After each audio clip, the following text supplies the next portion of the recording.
Арыстан мен тышқан.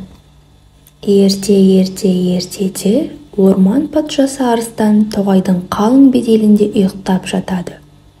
Бір тышқан ойнақтап, үстінен жорғалап жүргенін сезіпті.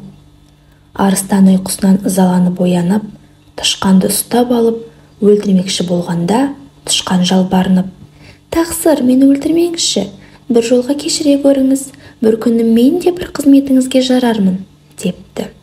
Арыстан оның сөзіне күліп: «Сен өзің кішкентай бір тышқансың, менің қандай қызметіме жарамақсың», деп жаны ашып тышқанды қоя беріпті.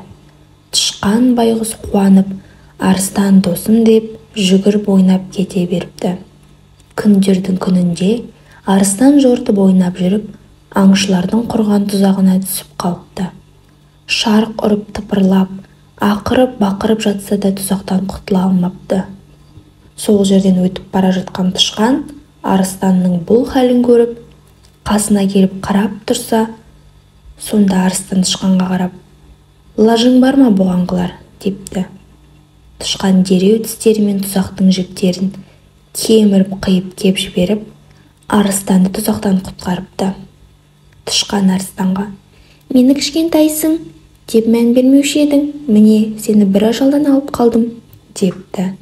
Осылайша арыстан жасалған жақсылықтың қайтарымы болатынын жақсы түсініпті.